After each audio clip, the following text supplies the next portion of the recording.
నమ్మకం అమ్మ లాంటిది. మా మీద మీ నమ్మకం మిమ్మల్ని తప్పకుండా అమ్మని చేస్తుంది.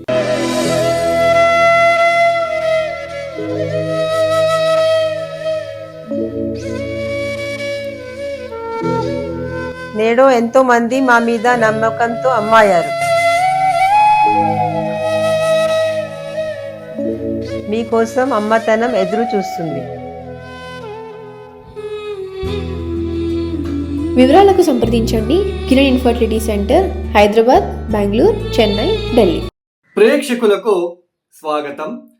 2026 ఫిబ్రవరి మాసంలో ద్వాదశ రాశి మాస ఫలితాంశాలు. ఈ జనవరి మాసంలో మకర రాశిలో పంచగ్రహ కూటమి ఏర్పడింది. సూర్య, బుధ, కుజ, శుక్ర ఈ 4 గ్రహాలతో పాటు చంద్రుడు కూడా కలిసి సంచారం చేయడం అనేది పంచగ్రహ కూటమి ఏర్పడింది మకర రాశిలో.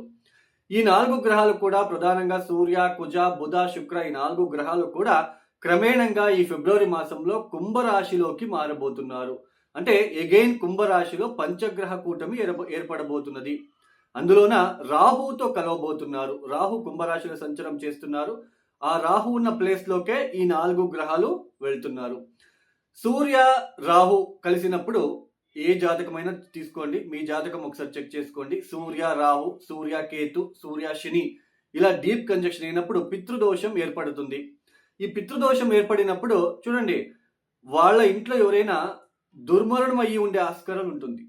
ఏదైనా దుర్మరణము, అకాలిక మరణము ఇలాంటివి. అలానే ఈ పితృదోషం ఉన్న వాళ్ళకి ఈ ఎదుగుదల అనేది తొందరగా రాదు. అంటే ఫైనాన్షియల్ పరంగా, ఒక వ్యాపార పరంగా, ఆర్థిక పరంగా, అలానే ముఖ్యంగా ఉద్యోగ పరంగా, సంతాన పరంగా వాళ్ళు ఏ ఇంట్లో కలిసి ఉంటారో ఆ ఇంటి పైన ప్రభావం చూపిస్తారు.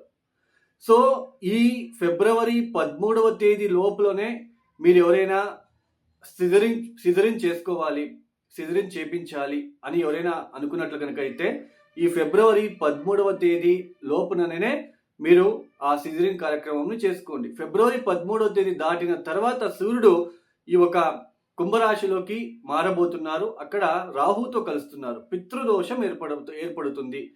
డైరెక్ట్ సూర్యుడు తన ఓన్ స్వక్షేత్రమైన సింహరాశిని చూస్తారు. కుంభరాశిలో కూర్చొని సమసప్తక దృష్టిలలో డైరెక్ట్ నేరుగా సింహరాశిని చూస్తారు. సింహరాశిలో కేతు గ్రహం కూడా ఉన్నారు. సో ఈ పితృదోషం ఏర్పడుతుంది కాబట్టి ఈ సిజరింగ్ కార్యక్రమం ఎవరైనా చేయాలి, చేసుకోవాలని అని ఏమైనా మనసులో ఉంటే ఫిబ్రవరి 13వ తేదీ లోపున మీరు వాటిని చేసుకోవడానికి ప్రయత్నాలు చేసుకోండి. అలానే ఈ ఒక మాసంలో, ఈ ఫిబ్రవరి మాసంలో ముఖ్యంగా ఏదైతే ఈ పంచగ్రహ కూటమి కుంభరాశిలో ఏర్పడబోతున్నదో సూర్య, కుజ, రాహు అందులోనే బుధుడు కూడా కలుస్తున్నారో ఈ వాయుతత్వ రాశులలో ఈ ఒక పరిస్థితి ఏర్పడుతుంది. కాబట్టి ఈ అగ్ని ప్రమాదాలు ఎక్కువ జరిగే సూచనలు, అంటే గాలి నుంచి ఎక్కువ వ్యాపించేది, తొందరగా స్ప్రెడ్ అయ్యేది అగ్ని ప్రమాదాలు కావచ్చు, ఏదైనా గ్యాస్ రిలేటెడ్, అలానే కెమికల్ రియాక్షన్ వలన, అలానే ముఖ్యంగా ఈ ఒక దేశ రాజకీయ వ్యవస్థ మీద కూడా కొన్ని దుష్పరిణామాలు చూపించడానికి అవకాశాలు ఉంటాయి. అలానే మిషన్ వైజ్ ఎవరైతే వర్క్ చేస్తూ ఉంటారో, ఎలక్ట్రికల్ డిపార్ట్మెంట్లో ఎవరైతే వర్క్ చేస్తూ ఉంటారో వాళ్ళకి గనక కుజదశ, కుజభుక్తి, రాహుదశ, రాహుభుక్తి, లేదా రాహుదశలో సూర్యభుక్తి, రాహుదశలో కుజభుక్తి, రాహుదశలో ఈ ఒక బుధభుక్తి గనక జరుగుతూ ఉంటే వాళ్ళు కొంచెం జాగ్రత్తలు తీసుకోవాలి. అంటే ఈ ఒక దేశవ్యాప్తంగా కూడా ఈ ఒక అగ్ని ప్రమాదాలు ఎక్కువయ్యే సూచనలు ఉంటాయి. అలానే ముఖ్యంగా గ్యాస్ రిలేటెడ్, గాలి నుంచి ఏదైతే తొందరగా ఈజీగా స్ప్రెడ్ అవుతుందో అలాంటిది ఎక్కువగా మనకి ఒక నెగిటివ్ ఎనర్జీ ఫార్మ్ అవ్వడానికి ఛాన్సెస్ అనేది ఉంటుంది. అలానే మిషన్ వైజ్ ఎలక్ట్రికల్ డిపార్ట్మెంట్ ఎవరైతే పనిచేస్తూ ఉంటారో, అలానే పోలీస్ డిపార్ట్మెంట్లో పనిచేసే వాళ్ళు కూడా చాలా జాగ్రత్తలు తీసుకోవాలి. అలానే ఈ సమయంలో రాత్రిపూట ప్రయాణాన్ని తప్పించడానికి మీరు ప్రయత్నం చేయండి. ఎక్కువ రాత్రిపూట జర్నీ అవాయిడ్ చేయండి. అలానే ఎవరైతే డ్రైవింగ్ వృత్తిలో ఉంటారో వాళ్ళు కూడా చాలా జాగ్రత్తలు తీసుకుంటే మంచిది. ఈ ఒక ఫిబ్రవరి మాసంలో గ్రహ సంచారాన్ని గనక మనం పరిశీలించినట్లు గనక అయితే ముఖ్యంగా శని మీనరాశిలో సంచారం, గురువు గారు వక్రించి మిథునంలో సంచారం చేస్తున్నారు, రాహు కుంభంలో, కేతు సింహంలో. అలానే ఈ ఒక మాసంలో ఫిబ్రవరి 3వ తేదీ బుధుడు మకరం నుంచి కుంభంలోకి ప్రవేశిస్తారు. శుక్రుడు ఫిబ్రవరి 6వ తేదీ మకరం నుంచి కుంభంలోకి ప్రవేశిస్తారు. అలానే సూర్యుడు ఫిబ్రవరి 13వ తేదీ మకరం నుంచి కుంభంలోకి ప్రవేశిస్తారు. ఇక కుజుడు ఫిబ్రవరి 23వ తేదీ మకరం నుంచి కుంభంలోకి ప్రవేశిస్తున్నారు.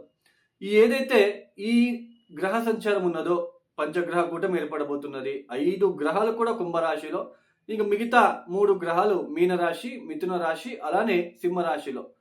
ఏదైతే ఈ గ్రహ సంచారం ఉందో ఒక్కొక్క రాశి ఎలా ఉంటుందో ఆ రాశిల వాళ్ళకి ఏ పరిహారాలు చేసుకోవాలో మనం ఒక్కొక్క రాశిని తెలుసుకుంటూ వెళ్దాం. 2026 ఫిబ్రవరి మాసంలో తులారాశి వాళ్ళ ఫలితాలు. ఈ తులారాశి వాళ్ళకి ఏదైతే చతుర్థ స్థానంలో 4 గ్రహాల సంచారం, అంటే మకర రాశిలో 4 గ్రహాల సంచారం, సూర్య, కుజ, బుధ, శుక్ర, ఈ 4 గ్రహాల సంచారం జరుగుతున్నదో ఈ ఒక మాసంలో ఈ 4 గ్రహాలు కూడా క్రమేణంగా పంచమ స్థానంలోకి మారబోతున్నారు. రాహుతో కలిసి పంచగ్రహ కూటమి ఏర్పడబోతున్నది. ముఖ్యంగా ఈ తులారాశి వాళ్ళకి ఈ మాసం అంతా కూడా మిశ్ర ఫలితాలే గోచరిస్తూ ఉన్నాయి. మానసికంగా ఇబ్బందులండి, ఎమోషనల్గా ఫీల్ అవ్వడము, భార్యాభర్తల మధ్య అనుకోని తగాదాలు లాంటిది, ఇంట్లో ఒత్తిడి అండి, ఇంట్లో చెప్పలేనంత ఒత్తిడి, అటు ఉద్యోగపరంగా కూడా ఇటు ఇంట్లో కూడా కాస్త ఒత్తిడులు పెరిగే సూచనలు, మీ భార్య లేదా మీ భర్త బిహేవియర్లో ఏదో ఒకటి చేంజెస్ లాగా మీకు అనిపించడానికి ప్రారంభం అవుతుంది. అలానే తల్లితో విభేదాలు, చదువుకునే పిల్లలకు కూడా ఎడ్యుకేషన్ మీద కాన్సన్ట్రేషన్ తగ్గడం లాంటిది. క్రమేణంగా ఎప్పుడైతే ఈ పంచమ స్థానంలోకి ఈ ఒక గ్రహాలు మారుతున్నారో ఈ పంచమ స్థానంలో శుక్రుడు మాత్రమే యోగిస్తాడు. రాహు యోగించడు, బుధుడు యోగించడు, కుజుడు యోగించడు, సూర్యుడు కూడా యోగించడు. ఈ పంచమ స్థానంలో శుక్రుడు మాత్రమే యోగించడం అనేది ఎక్కడో ఒక చోటు మీరు ఏదైతే అనుకుంటున్నారో అది జరుగుతుంది అనే ఒక హోప్తోనే మీరు ఉంటారు. అయితే ఈ పంచమ స్థానంలో ఉంటున్న మిగతా గ్రహాలు ఇక్కడ ఆ హోప్ అనేది నిరాశ కలిగించే విధానంగా ఉంటున్నది. ఇప్పుడు ఫర్ ఎగ్జాంపుల్ ఒక ప్రేమికులు తీసుకోండి, ఎవరో మీరు ఇష్టపడుతూ ఉంటారు.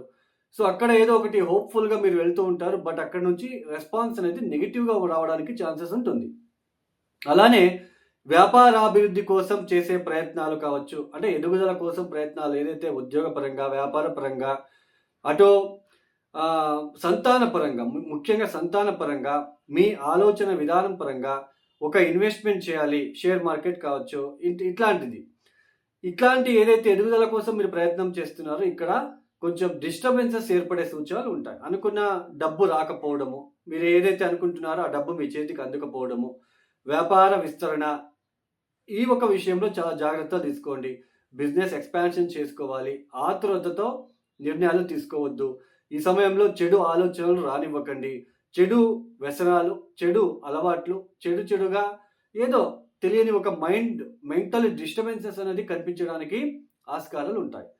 అలానే ముఖ్యంగా సంతానం మీద కోపము, తరచుగా కోపం అనేది వస్తూ ఉంటుందండి. ఎందుకు వస్తుందో తెలియదు. సంతానం పట్ల కోపము లేదా సంతానం విషయంలో ఇబ్బందిగా ఫీల్ అవ్వడం లాంటిది, మీ సంతానానికి ఏదైనా ఆరోగ్యరీత్యా సమస్యలు కావచ్చు, వాళ్ళకి ఎక్కువ ఖర్చు పెట్టాల్సిన ఒక ప్రమేయము, ఇలాంటిది కౌటుంబిక ఆర్థిక విషయాల్లోనే ఎక్కువగా మీకు టెన్షన్ను ఇలాంటివి ఎక్కువగా ఉండబోతున్నది. అలానే ఈ ఒక ఏదైతే పంచగ్రహాలు కూడా పంచమ స్థానంలో మీకు సంచారం జరుగుతున్నదో చూడండి, ఏదో ఫోన్లో మెసేజ్ వచ్చిందండి, ప్రెస్ చేశాను, డబ్బులన్నీ కట్ అయిపోయాయి, ఇలాంటి సిచ్యుయేషన్, ఇలాంటి గ్రహస్థితులు ఏర్పడినప్పుడు ఇలాంటి సిచ్యుయేషన్ రావడానికి ఛాన్సెస్ ఉంటుంది. బెట్టింగ్లు, జూజాడడం వలన చాలా నష్టము, మానహాని, ప్రాణహానికి కూడా ఛాన్సెస్ అనేది ఎక్కువగా ఉండబోతున్నది ఈ తులారాశి వాళ్ళకి. ప్రేమికుల మధ్య కూడా అభిప్రాయ భేదాలు, తగాదాలు లాంటివి ఎక్కువ సూచనలు ఉంటాయి. ఒక రికగ్నైజేషన్ని కోల్పోవడానికి ఛాన్సెస్ ఉంటుంది. మీకున్న ఒక గుర్తింపు అనేది తగ్గడానికి ఛాన్సెస్ ఉంటుంది. ఎక్కడో ఒక చోట మీ పైన బ్లాక్ మర్చ లాంటిది రావడానికి కూడా అవకాశాలు నిండుగా కనిపిస్తూ ఉంటాయి. తస్మాత్ జాగ్రత్తగా ఉండే ప్రయత్నం చేయండి. అటు ఉద్యోగపరంగా తీసుకోండి, వ్యాపార పరంగా తీసుకోండి, ఒక ఇంటికి సంబంధించేది, సంతానం విషయంలో కూడా ఎక్కువ టెన్షన్కి గురి అవుతారు. ఈ సమయంలో డబ్బు చేతికి అందడానికి చాలా డిలే అవుతూ ఉంటుంది. రావాల్సిన డబ్బు కావచ్చు, లేదా వ్యాపార పరంగా నాకు చాలా బిజినెస్ తగ్గిపోయింది, నేను ఈ బిజినెస్ని ఇంప్రూవ్మెంట్ చేసుకోవాలంటే ఏం చేయాలి, ఇలాంటి ఆలోచనలు ఎక్కువగా ఉంటాయి. ఓన్లీ ఆలోచన, టెన్షన్, ఏం చేస్తే బాగుంటుంది, ఆ బిజినెస్. ఈ సమయంలో మీకు సరిగ్గా గైడెన్స్ కూడా దొరకదు. ఓన్లీ రాంగ్ గైడెన్సే దొరుకుతుంది. మిత్రుల వలన కూడా నష్టము, మోసమయ్యే జరిగే సూచనలు కూడా ఉంటాయి. కాబట్టి జాగ్రత్తగా తీసుకోండి. చెడు వ్యసనాలు, చెడు అలవాట్లకు దూరంగా ఉంటే మంచిది ఈ సమయంలో. అలానే కొంచెం